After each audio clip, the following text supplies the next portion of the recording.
আজ 5ই মে বেশ খানিকটা বাড়ল দেশের শেয়ার সূচক। 114 পয়েন্ট বেড়েছে দেশের বেঞ্চমার্ক সূচক নিফটি 50, আর বেঞ্চমার্ক সূচক সেন্সেক্স বেড়েছে 294 পয়েন্ট। আজ 977 পয়েন্ট বেড়েছে নিফটি নেক্সট 50 সূচক। নিফটি মিড ক্যাপ 100 সূচক বেড়েছে 970 পয়েন্ট। বিএসসি স্মল ক্যাপ সূচক বেড়েছে 584 পয়েন্ট। অন্যদিকে 561 পয়েন্ট বেড়েছে বিএসসি ব্যাংকেক্স। 195 পয়েন্ট পড়েছে নিফটি ব্যাংক।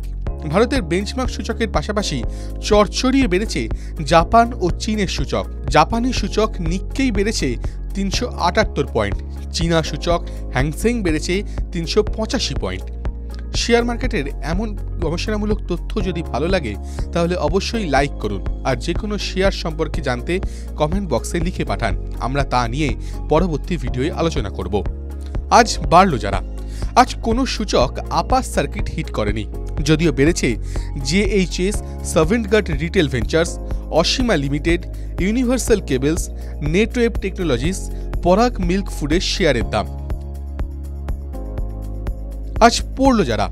আজ পড়েছে জিটেক জাইনক্স এডুকেশন, কেসবস India, lotus eye hospital and institute limited, V Mart retail, silver touch টেকনোলজিসের শেয়ারের দাম। বাজারের টুকরো খবর। আজ শেয়ার প্রতি 5 টাকা ডিভিডেন্ড দিয়েছে পিটিসি ইন্ডিয়া। আজ চতুর্থ ত্রৈমাসিকের ফলাফল প্রকাশ করেছে স্টোভেক ইন্ডাস্ট্রিজ, কোফর্জ, ক্যাম্পস। আজ বার্ষিক ফলাফল প্রকাশ করেছে Giriraj civil developers, Bombay dyeing, Kalyan steel, Indian hotels, Capri global capital, Zee media corp. বার্ষিক ফলাফলের সঙ্গে চতুর্থ ত্রৈমাসিকের ফলাফল প্রকাশ করেছে মাহিন্দ্রা অ্যান্ড মাহিন্দ্রা, সোনালিস consumer products, one source speciality.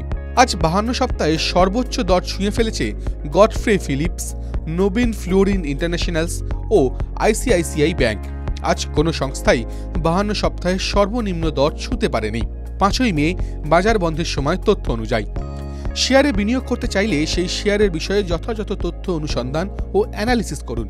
এই ভিডিও শুধুমাত্র শিক্ষাগত উদ্দেশ্যে। টিভি9 বাংলা বিনিয়োগের কোনো উপদেশ দেয় না। যে কোনো বিনিয়োগই বাজারগত ঝুঁকি সাপেক্ষ। বিনিয়োগের আগে সমস্ত নথি সাবধানে পড়ে নেবেন, তারপর বিনিয়োগের সিদ্ধান্ত নেবেন। টিভি9 বাংলা ডিজিটাল।